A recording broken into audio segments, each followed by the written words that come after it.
Corporate radar में आज हमारे साथ एक खास मेहमान है। हमारे साथ ग्रैन्यूल्स इंडिया है और ग्रैन्यूल्स इंडिया के सीएफओ हमारे साथ मुकेश सुराना आज बने हुए हैं। आइए उनसे बात करते हैं।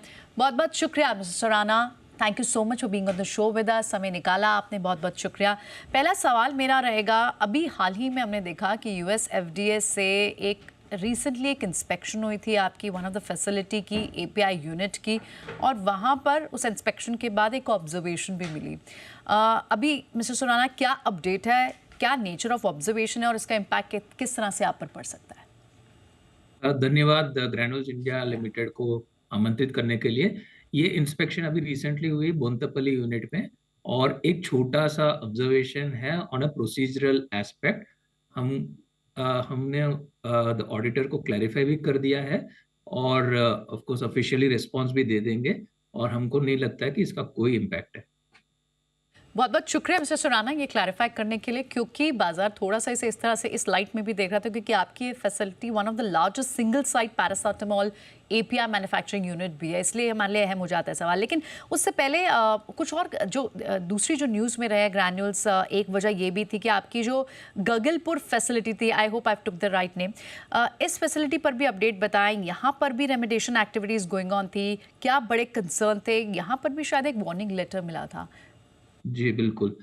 अगस्त में ऑडिट हुआ था, फरवरी में वार्निंग लेटर मिला था, बट हमने सितंबर ऑनवर्ड्स हमने वॉलंटरली प्रोडक्शन भी पॉज किया था, फिर रेमिडिएशन एक्टिविटीज हमने चालू कर दिए थे, और हमने ग्लोबली 3 इंडिपेंडेंट कंसल्टेंट्स को लगाए हैं जो यूएसए से आए और यहाँ पे रहे, और उन्होंने देखा कि हमारा रेमिडिएशन एक्टिविटीज में क्या क्या इम्प्रूवमेंट हो सकता है, और उन्होंने इफेक्टिवनेस भी चेक किया है। और हमने ये देखा है कि पिछले 3-4 महीने से जो हमने कापा किया है उसका इफेक्टिवनेस चेक किया तो हमको कोई डिविएशन नहीं मिला, और हमने मंथली अपडेट भी देना चालू रखा है। हम हर मंथ यूएसएफडीए को अपडेट देते हैं।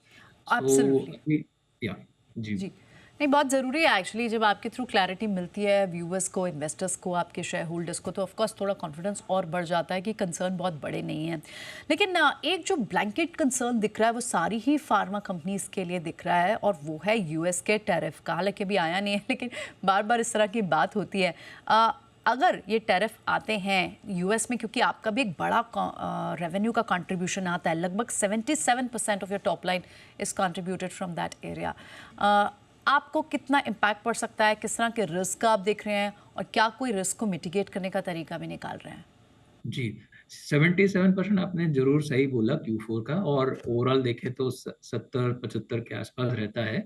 और हमारा इंडिया में भी मैन्युफैक्चरिंग होता है, और हमारा यूएसए में भी मैन्युफैक्चरिंग होता है। यूएसए का मैन्युफैक्चरिंग देखा जाए तो हम वहाँ पे कंट्रोल सब्सटेंसेस और एडीएचई बनाते हैं, which is also quite substantial. और हम यहाँ से बल्क बेचते हैं और वहाँ पैकिंग भी करते हैं, तो there is a good amount of manufacturing और value addition in USA.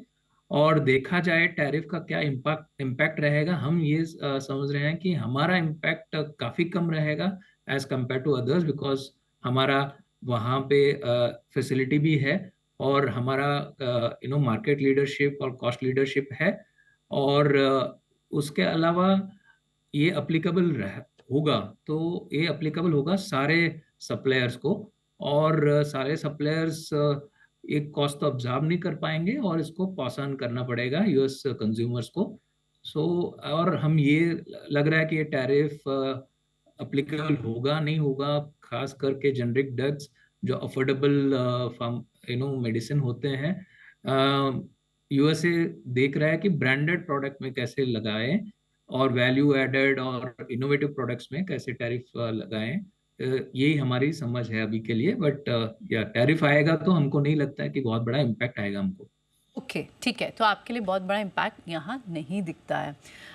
On the front of numbers, क्योंकि हमने देखा मिस्टर सुराना, आपके लार्जली मार्जिन्स जो हैं बहुत ही स्टेबल सेट ऑफ मार्जिन्स रहे हैं 21 से 22% की रेंज में, और ये हम पिछले कुछ क्वार्टर्स को एनालाइज करने के बाद रियलाइज़ कर रहे हैं। क्या किसी तरह का स्कोप है मार्जिन एक्सपेंशन का भी गोइंग फॉरवर्ड? हाँ जी जरूर। सी F24 से F25 देखेंगे तो ग्रॉस मार्जिन भी इम्प्रूव है, एबिटा मार्जिन भी इम्प्रूव है। आप सही बोल रहे हैं, पिछले 4 क्वार्टर से मोरलेस कंसिस्टेंट एंड इम्प्रूविंग परफॉर्मेंस है। और और हमने काफ़ी रेमिडिएशन के खर्चे लिए हैं, एयर फ्रेट के खर्चे लिए हैं, हमने प्रोडक्शन स्लो डाउन किए हैं, स्टॉप भी किए हैं। उस को लेते हुए हमारा मार्जिन अभी भी सस्टेन हो रहा है। तो गोइंग फॉरवर्ड हमारा margin may be H1 softer रहेगा बिकॉज रेमिडिएशन एक्टिविटीज चालू है, बट H2 ऑनवर्ड्स हम देख रहे हैं कि थोड़ा मार्जिन इंप्रूव होएगा सेल्स के साथ साथ। वन लास्ट क्वेश्चन, हमने देखा कि आपका केपेक्स प्लान है FY26 के लिए लगभग 600 करोड़ का।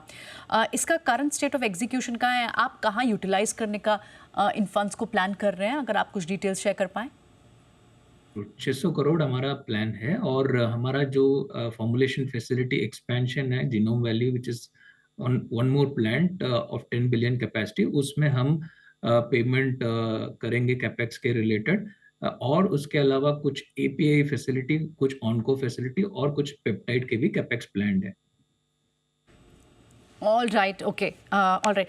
वेरी क्विकली अगर आप हमें थोड़ी सी डिटेल दे पाएँ, कौन कॉल में आपने क्योंकि मेंशन किया था कुछ नए प्रोडक्ट्स के बारे में भी, EU, लैटम इंडिया, इनकी अभी प्रोग्रेस कहाँ है, ये प्रोडक्ट लॉन्चेस क्या FY26 के लिए हो जाएंगे? FY26 में कुछ लॉन्चेस प्लान्ड है, ओके, और ये हम अगले 3-4 साल में देख रहे हैं कि कैसे ये वर्क ग्रोथ स्ट्रेटेजी रहेगी हमारी, और new launches rest of the world में रहेगा। और यूएसए का हमारे काफी कुछ लॉन्चेस लास्ट ईयर भी हुए हैं, अभी इस साल उसका काफी अच्छा रिजल्ट हमको दिख रहा है। All right, okay, absolutely. बहुत बहुत शुक्रिया आज मिस्टर सुराना, आज समय देने के लिए, और इन सारे सवालों पर बहुत सारे क्वेश्चंस हमने आपसे पूछे भी, और उस पर क्लैरिटी देने के लिए बहुत बहुत शुक्रिया आपका। Wishing you luck for future quarters. आपसे जल्द ही दूसरे क्वार्टरली नंबर्स के बाद बात होती है।